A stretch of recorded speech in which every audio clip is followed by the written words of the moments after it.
Today, I want to talk about something that is going to be very interesting for many of you and very new for most of you. And it's something that has just been very frustrating for me, and I'll tell you why. If you listen to, and I'm actually directing this at two groups of people, maybe even three, let's say 2.5, right? The first group is what I call the Hasbara, Israel Advocacy, Secular Zionist Establishment Community. And the second group is religious Jews in the diaspora. And the third group, or the 2.5 group, would be Arabs and or any anti-Semites who spread lies and nonsense about the Jewish people and about Israel. So, ladies and gentlemen, when we hear about Israel, when we hear about the history of the state of Israel, more often than not, we hear about history going back as far as 1948. The state of Israel was founded in 1948. If we are lucky, once in a while we hear about something like the Balfour Declaration, or if we're even luckier, we hear about San Remo. And it almost seems like anything before 1917, it's almost as if Israel didn't exist. There were no Jews in Israel, and we came from Mars and a vacuum and blah, right? To the point where, ladies and gentlemen, what I learned was that here in Israel, there is something that is not taught to secular Israeli school kids, at least not as far as I know. I could be mistaken. And that is the history of this land, of this country, before the Balfour Declaration, before San Remo, before 1948, before any of this stuff. Ladies and gentlemen, what am I talking about? I'm talking about the settlement, the purchase, not the grabbing or the conquering of, but the purchase with kesef, with money, with gelt, with shekels, with dollars and rubles and pounds by Hasidic Jews and other Orthodox Jews, namely what you would call the Litvaks, of land here in Eretz Israel, in places like Jerusalem, Tiberias, Tveria, Tzfat, and Heffron, which is, people think today is a war zone, which it's not.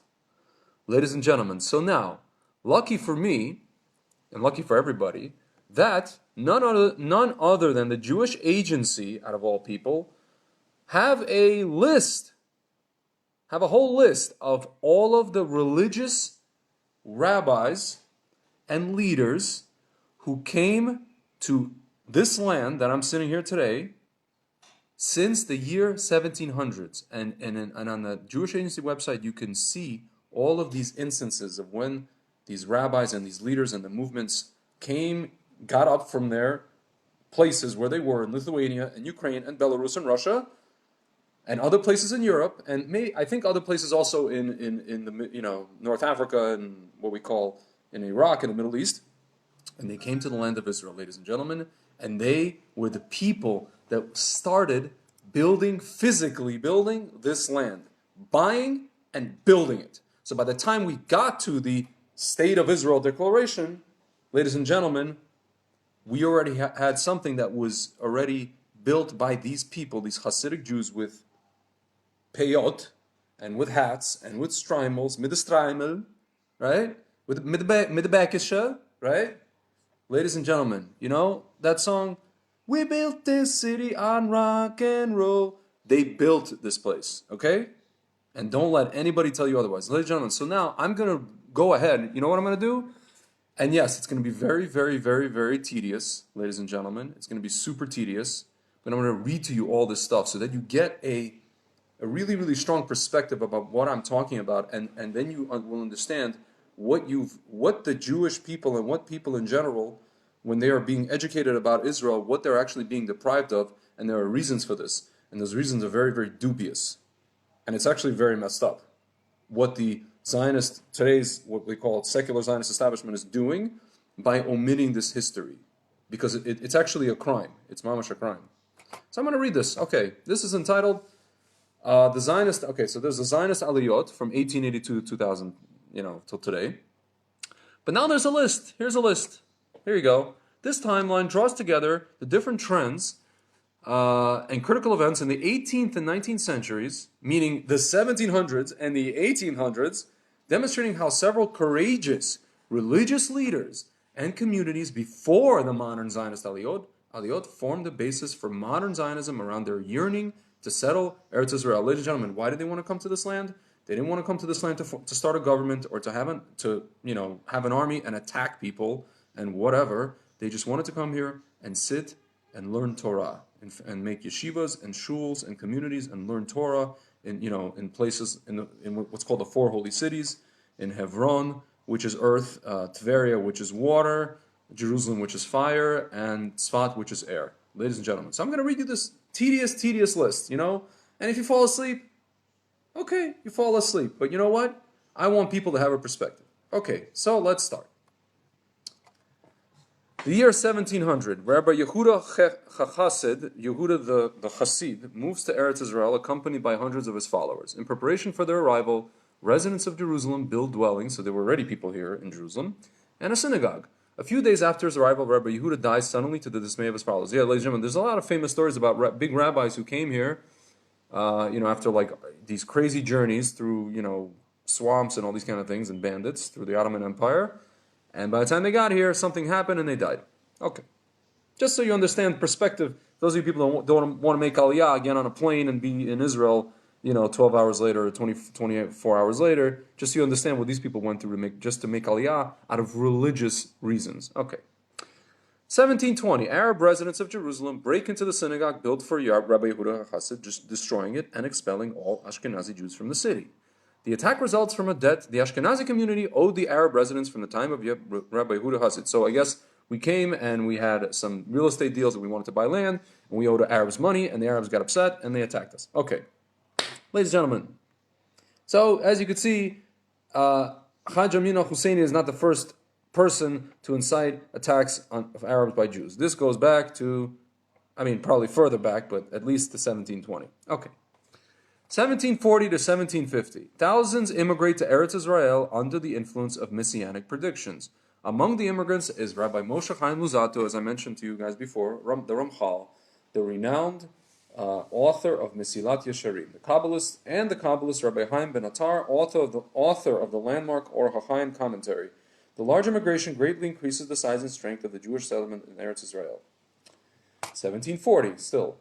Ottoman authorities invite Rabbi Chaim Abulafia, renowned Kabbalist and Rabbi of Izmir, Turkey, to come to the Holy Land. So they invited him to come. Rabbi Abulafia is to rebuild the city of Tveria, which has been lain desolate for 70 years. So it was basically desolate since the year 1670, and they wanted him to rebuild it. The city's revival is seen by many as a sign of the coming of the Messiah. Once again, ladies and gentlemen. Rabbi Abraham Gershon of Kitov, 1760, born 1760. Died 1760, sorry. This is 1742. Is the first immigrant of the Hasidic Aliyah. He's the first Hasidic rabbi in 1742 to come to Israel. He was a respected Talmudic scholar, mystic, and brother-in-law of Rabbi Israel Baal Shem Tov, if you guys know, the founder of the Hasidic movement. Rabbi Abraham first settles in Heffron. Later he relocates to Jerusalem at the behest of its residents. 1764, Aliyah of the Hasidim of Tveria, led by Rabbi Menachem Mendel of Peremyshlini. This is the first organized Hasidic Aliyah and begins a period marked by a number of Hasidic Aliyot. So, ladies and gentlemen, we're talking the mid-1700s. While the people were trying to get independence from the British in what today is America, this is what we were doing in Israel, ladies and gentlemen. Okay. 1777, there you go. A year after 1776. Aliyah of Hasidic leaders, Rabbi Menachem Mendel of Vitebsk and Avraham Kalisk led a group of 300 immigrants. The immigrants settled in Tveria. Rabbi Menachem Mendel oversees the building of a Hasidic synagogue. 1799, Napoleon Bonaparte publishes a proclamation.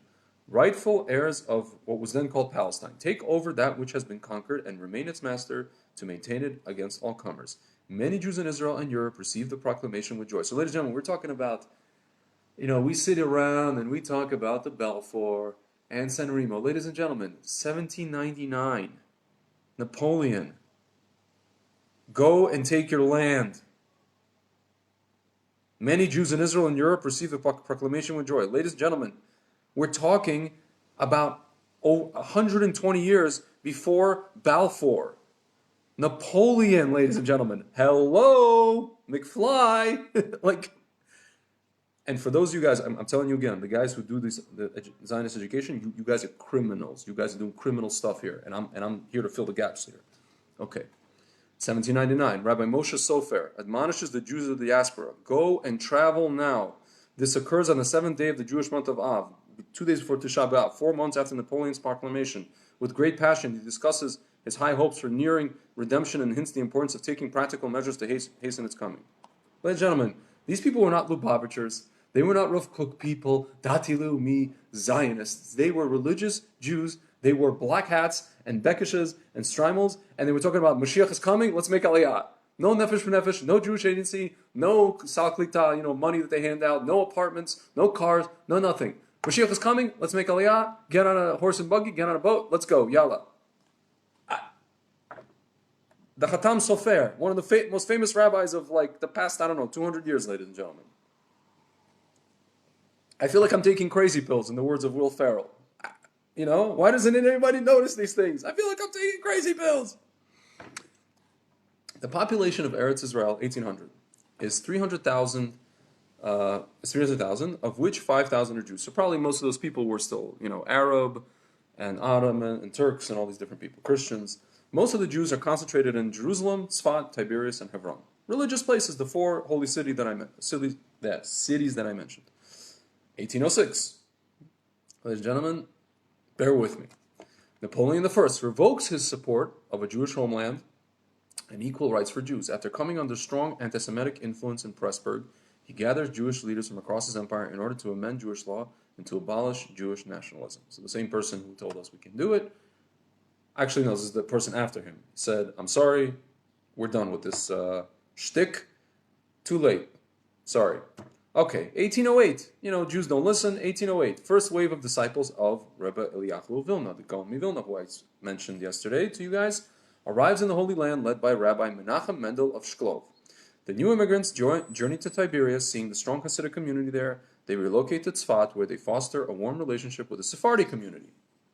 Okay. 1809, second wave of Gaon Vilna students come to Eretz Israel, led by a chief disciple, Rabbi Sadia ben Rabbi Natan Neta of Vilna. 1809, third wave of Gaon Vilna's disciples immigrate to Tzfat, among them Rabbi Israel Shklov. A community of 150 Jews of Lithuanian origins, known as the Prushim, greets them. Okay. 1810, agricultural land is bought by students, bought, I'm going to say this again, purchased by students of the Gaon of Vilna in the spirit of natural redemption. Ladies and gentlemen, flourishing agriculture is seen as a sign of the redemption. Yes, ladies and gentlemen, I work in the wine industry, and our prophets told us when the grapes would come back, the vineyards would come back to Israel, that's a sign, hello, and enables the Jews to fulfill the biblical commandments pertaining to agricultural work in the land of Israel. Shemitah, what is it called? Meiser, all these kind of things which you cannot do outside the land of Israel, ladies and gentlemen. I just did this recently. 1811, 80 Hungarian families set out for Eretz Israel, intending to work in agriculture, with strong encouragement from Rabbi Moshe Sofer, Hatam Sofer. On their journey, the Jews are repeatedly attacked, and most return home. So, ladies and gentlemen, imagine you get on a plane today, and you're on an El Al plane, and there's a guy there, and he just starts attacking you, and because he attacks you, the pilot turns around and flies back to JFK, or Newark. Can you imagine that happening? No, it's not going to happen, but it happened here. Okay. 1812, plague breaks out in Tzfat, forcing many Jews to flee Jerusalem, among them Rabbi Menachem Mendel of Shklov. The refugees succeed, in renewing the Ashkenazi presence in Jerusalem after nearly 100 years of banishment by the local Arabs. So, ladies and gentlemen, from 1712 until 1812, people were banished from Jerusalem. Okay. First Ashkenazi community established in Heffron by Chabad Hasidim. Ladies and gentlemen, you go to Chabad, Lubavitch, houses, 1820. 1820 CE, ladies and gentlemen. 200 years ago, before the Rebbe told anybody to put on tefillin, or go to Crown Heights, or 770, or I don't know what, Yehi, whatever, Chabad Hasidim established a community in Heffron. Hebron is one of the 4 holy cities, and their leader, Rabbi Dov Ber, strongly encourages its settlement. He has a room designated for him in the city. The move strengthens and brings stability to the Hebron community as a whole. 1825. An influential American Jew, Mordecai Noah, issues an appeal to European Jewry to establish a Jewish state named Ararat. On the Grand Island of the Niagara River, the project is a failure. Okay, that's just a funny side note here. Okay. So, 1830, Rabbi Israel Shklov, one of the disciples of the Vilna Gaon, begins a campaign for the renewal of the smicha. The smicha is the actual rabbinic ordination that was given by the Anshe Knesset Gedolah, by the men of the Great Assembly. He reviews it as a first step in bringing the Moshiach and the redemption. This initiative, strongly opposed by the rabbis, ultimately fails. Okay, fine. Let's see if I should read this. First Aliyah from Germany, led by Moshe Sachs, a student of Rabbi Moshe Chatam Sofer, who was greatly influenced by his emphasis on the importance of immigrating to Israel. Sachs works towards the establishment of an agricultural settlement in Israel. Okay, that's 1830. 1831, first Hebrew printing press in 246 years opens in Sfat by Israel Bach. The first book published is a Sephardi prayer book following the book of Leviticus, Vayikra. 1831, ladies and gentlemen. I'm still going. Israel Bach relocates to Mount Yarmuk, Meron, which is today Har Meron, which we're going to celebrate Lag BaOmer soon, outside of Tzfat. He begins working on the land and establishes a farm. It is the first Jewish farm established in Eretz Israel in modern times. Ladies and gentlemen, I did not know this. In the words of Johnny Carson, I did not know that. Okay? I thought it was Rosh Pinah, Rishon LeZion, Petach Tikva. No, it's Meron. Who knew? Not me. Not you. Okay. Next. Okay. Moshe Sachs proposes to the Emperor Ferdinand of Austria that it's 1836 that it support the establishment of a large Jewish agricultural settlement in the land of Israel. He enlists the support of Baron Solomon Meyer Rothschild of Vienna for financial support. This is 1836. Sachs is the first to advocate large-scale productivity in the Jewish settlement in the Holy Land. Still 1836. Appeals to the Anshe Rothschild to purchase land of Israel, or at the very least the Temple Mount. They wanted him to buy Harabayas, ladies and gentlemen. Rabbi Kalischer sees this practical acts as necessary for bringing the redemption. They were trying to actually physically foment a Geulah. These people whose disciples now, like if you talk to them today, no, I can't go to Israel, it's Gullus, it's this, I don't know, I'm going to stay here, I'm going to stay in Passaic and Muncie and this and that. Meanwhile, the people whose books you read were trying to bring the Geulah by going to Israel. They were trying to force the Geulah into existence, ladies and gentlemen. I just want to throw something at you. I'm throwing stuff at you right now. It's like, gosh, if you were here, I'd just throw something at you.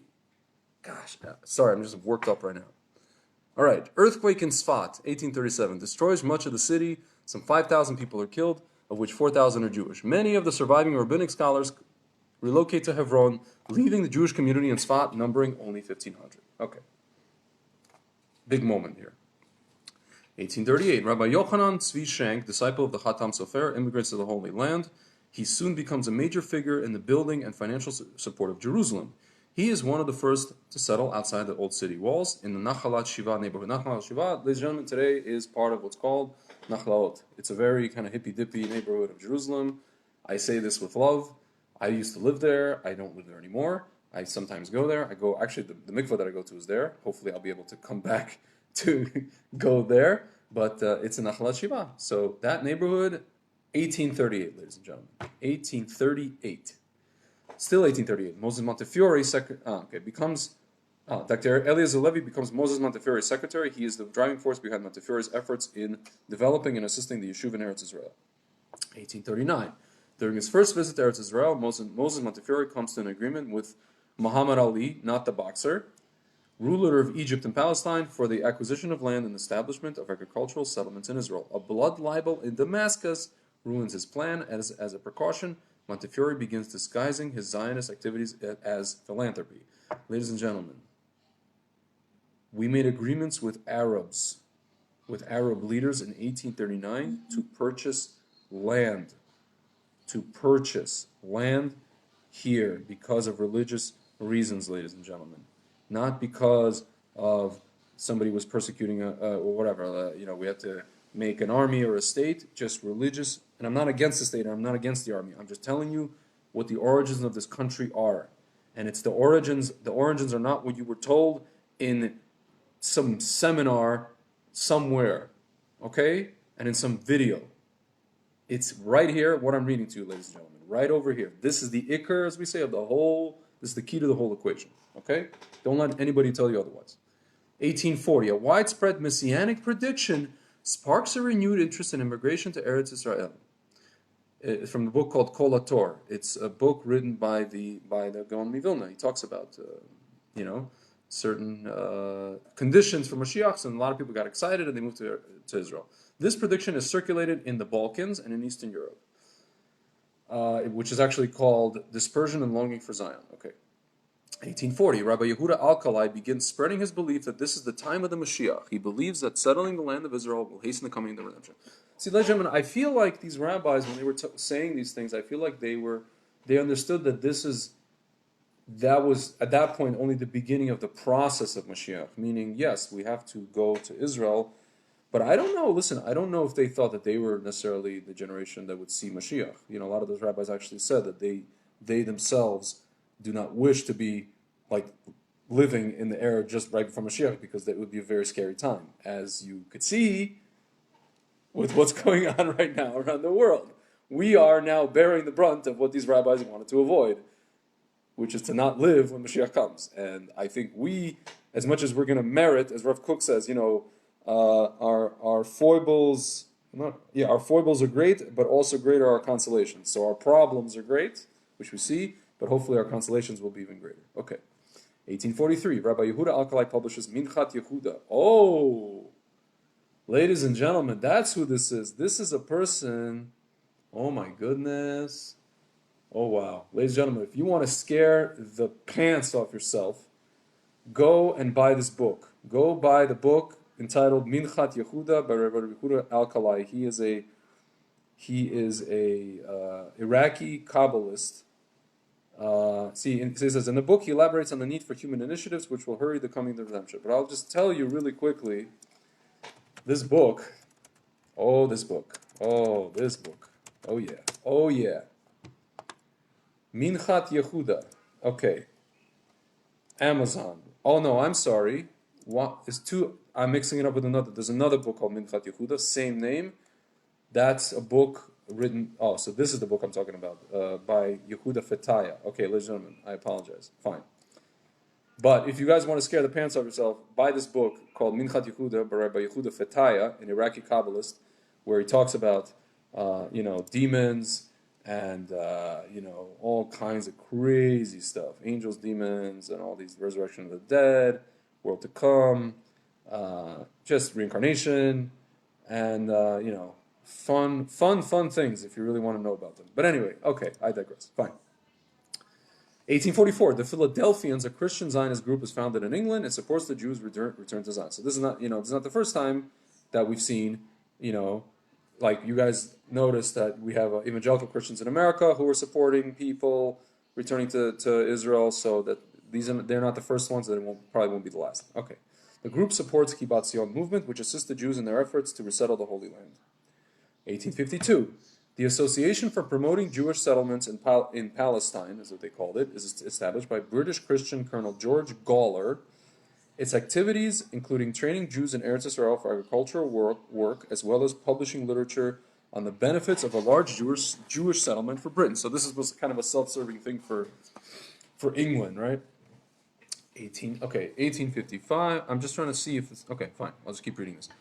1855. Moses Montefiore buys land for agricultural purposes under the guise of philanthropic activity. Among his acquisitions are Mishkenot Shananim, the settlement outside of the old city walls in Jerusalem, land outside of Sfat and Tiberias, and a large orchard outside of Jaffa. This is the first Jewish orchard in Eretz Israel in modern times, ladies and gentlemen. 1855. 1857, Rabbi Moshe Hamburger, a disciple of the Hatam Sofer, immigrates to Eretz Israel. He is seen off by thousands of Hungarian Jews. Oh my God. Could it be? This is before Satmar said, we're not going to Israel. Hamburger becomes secretary of the Hungarian Kollel, an organization supporting Hungarian Jews of Jerusalem. 1859, Rabbi David Friedlander immigrates to the Holy Land under the influence of the Hatam Sofer. He works as a brickmaker and encourages Jews to work in agriculture. Ladies and gentlemen, Torah learners working. What a Hiddish, what an idea. 1860, Moses Hess becomes the first secular Jew to support Zionism. Okay, fine. Oh, wait, what? 1860, a secular Jew supported Zionism? How does that work? That thing's been apparently, Zionism has been a movement up until this point for 160 years, and finally a secular Jew is like, oh, wait a minute, wait for me, Zionism, oh, whoa, hold your horses. Yeah, okay. 1860, the Jewish Company for the Settlement of the Holy Land is founded. This decision is made jointly by a number of Zionist rabbis, among them Rabbi Tzvi Kalisher, Rabbi Yehuda Alkalai, and Rabbi Eliyahu Gutmacher. This is the first practical act of the Chibat Zion movement. 1860s still, Ernest Lacharan publishes La Nouvelle Question de Orient, Empires, the Egypt de Arabi. A New East Question in French, proposing the acquisition of the land of Israel from the Turkish Sultan and the establishment of a Jewish state. 1861, Mishkenot Sha'ananim, the first neighborhood outside the old city walls of Jerusalem, is dedicated, consisting of a building housing 16 apartments and a women. Oh, so this is Yamin Moshe. You guys could walk down. I could walk down here like 15 minutes, and this will be the neighborhood that I'll hit.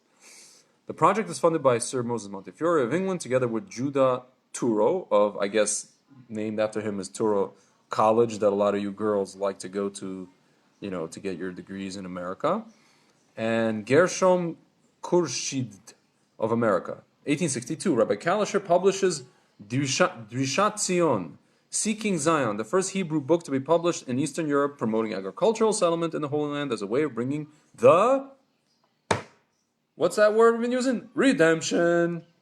1862, Hess publishes Rome and Jerusalem. It is a thesis supporting the recreation of Jewish national life in the ancient Jewish homeland. His thesis is influenced by strong nationalistic trends in Europe, and specifically the unification of Italy in sorry folks, I'm just trying to adjust this here, in 1859. Okay. Darkness. No. Okay. Better. The Churva, 1864, also known as the Rabbi Yehuda HaChassid Synagogue, is rebuilt after 140 years of lying in ruins. The synagogue is a spiritual center of all of Israel. In addition, it houses Eitz Chaim Yeshiva, the largest yeshiva in Jerusalem. 1865, the Palestine Exploration Fund is established in, ladies and gentlemen, just 1 second. I want to message someone to ask them to do me a huge favor. There's like background noise coming from a room, and it's really, really distracting me. Just 1 second.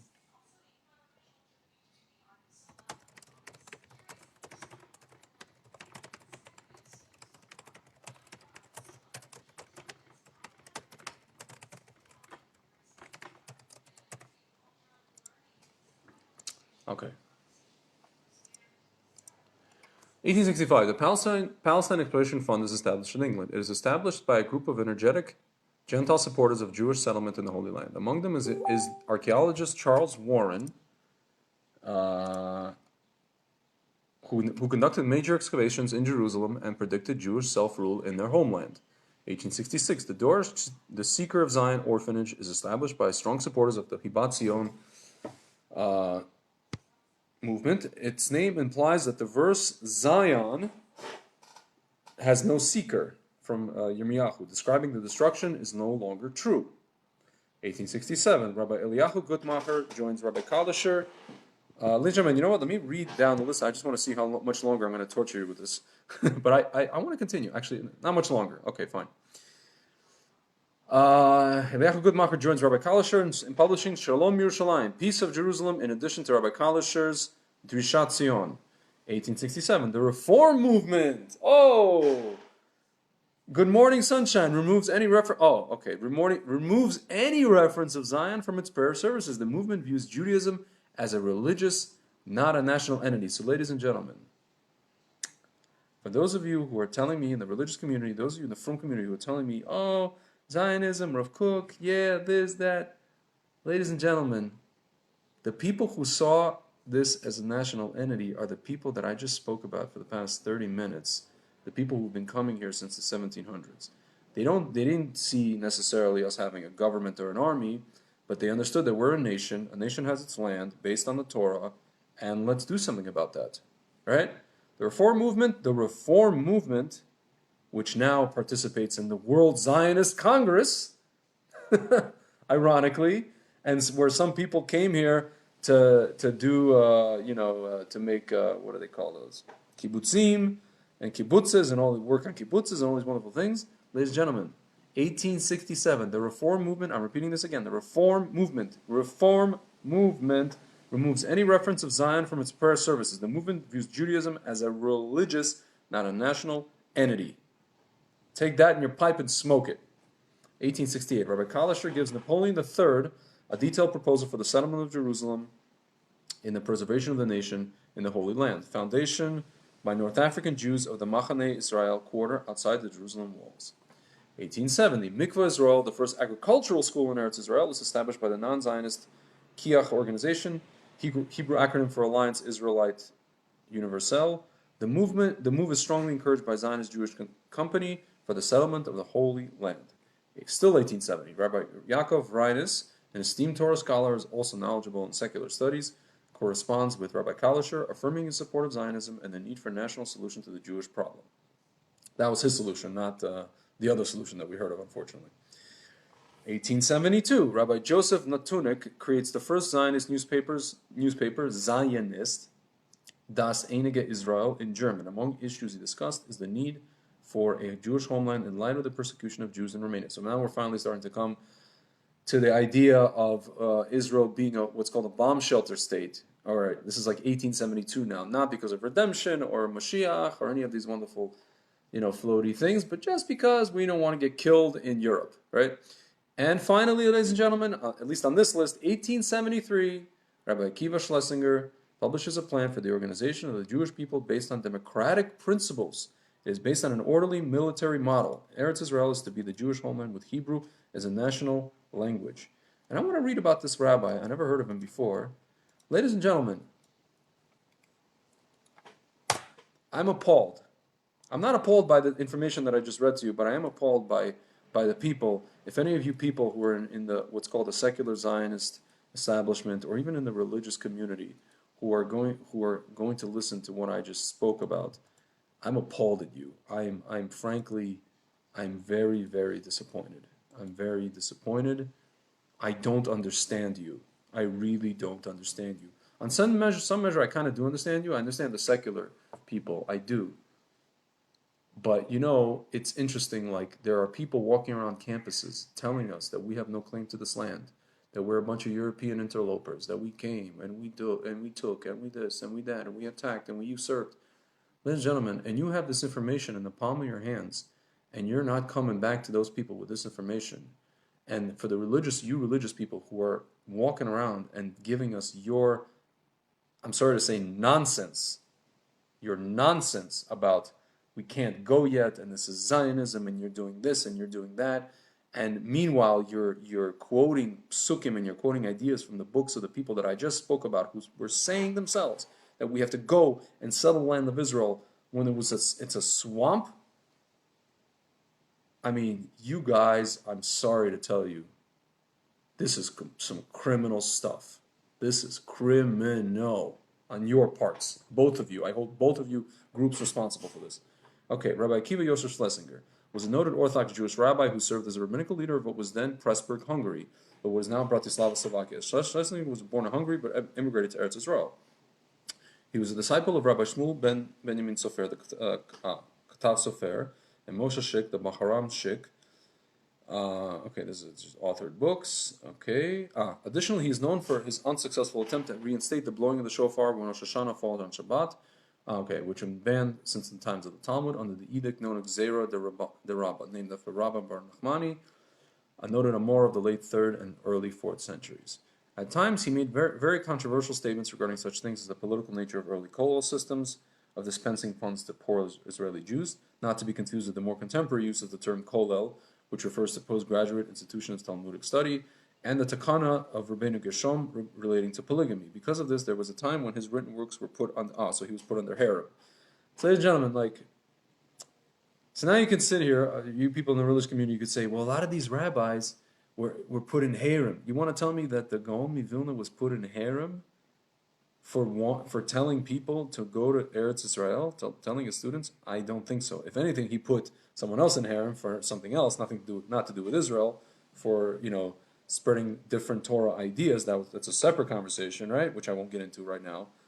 But ladies and gentlemen, we had big, colossal rabbis in the 1700s getting up and moving to Eretz Israel. They weren't talking about, some organizations or any armies or any governments. They were just getting their stuff, and they saw what was going on, and they said, Mashiach is coming, we can bring Mashiach, the redemption, and they got their stuff, and they came here.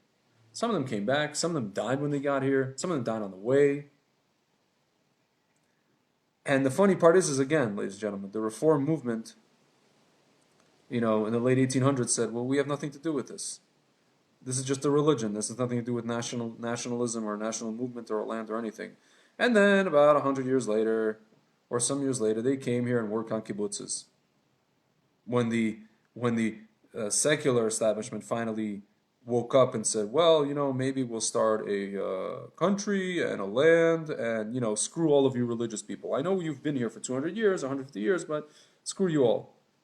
We're going to cut off your payas and we're going to do this and that and the other. Ladies and gentlemen, I'm not here to foment religious versus secular, hatred, sinat hinam. What I'm here to say is to the people, again, people in both groups, the religious groups primarily in the diaspora, Orthodox groups, and also the secular Zionist educational establishment, both in Israel and in the diaspora, you guys better get your stuff together. You guys better get your SHIT together, because we are losing the battle on campuses. We're losing everywhere. Our people don't know why they're even here. They're getting up after the army, after college, and they're leaving Israel. And people in the diaspora don't even know the value of why should we even settle the land of Israel. They don't know. Most of them, not all of them, but most of them, they just don't know. And even the ones who are sitting around or going to these, which actually this year, ironically, will be canceled, the Israel parade, and waving the Israel flags, and yay, Israel, let's cheer for Israel. It's like a football team. Ladies and gentlemen, like a friend of mine says, Israel is not a football team, and American Jews are not fans. We're here to be a part of something greater, right? We're here to be a part of something significant, ladies and gentlemen. And, to sit around and you guys are talking, well, we can't just go, and it's not, and it's also gullus, and blah, blah, blah, and blah, blah, blah, and la, la, la, and la, la, la. I mean, and for those of you guys to omit this information that I just read to you, to omit this, to wipe it completely out of the history of this country, as if it never existed, not only to wipe it out as if it never existed, but to know that it could be very helpful and effective in actually fighting the propaganda and the misinformation about us as a state. For you to not use this, it's called lying by omission. You guys are criminal. You are doing a criminal thing. You are doing a disservice to your own people. It's a hilul Hashem. It's as we say in Yiddish, it's a shanda. You're the ones that are causing this, not the Arabs. The Arabs, if we come to them and we tell them this history that I just read out to you, the conversation is over. We do this enough times, over and over and over, not just once. Over and over and over and over and over again. Ladies and gentlemen, when I first made Aliyah, I had a landlord in Tel Aviv, a secular landlord, rather, in my apartment. He lived in a place called Yavne, and I went to see him to give him the rent, and he told me that my family's from Romania and Hungary. They're religious Jews. And he goes, this is something that is not taught in secular schools here in Israel, that the first people that settled this land were people in Strymals. And he's like, I know the reason I don't teach this. It's a crime. He said it. The secular guy in Gan Yavne told me this. My first ever landlord in Israel, 10 years ago. Anyway, ladies and gentlemen, I mean, I can only say the same thing over and over again. I hope the people that are watching this, who work in these organizations, and the people who work, who are part of these religious communities, secular communities, I hope you guys finally get the point, and let's just take it from here. Let's change the narrative, because we're not winning. The way that we're going, the way that we're doing things, it doesn't work. It doesn't work. We're not winning any battles, right?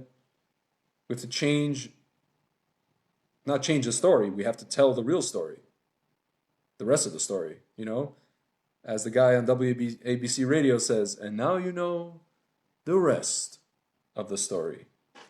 All right, ladies and gentlemen, I'll talk to you tomorrow with the esteemed Mordechai Kedar. Exciting, exciting. All right, later.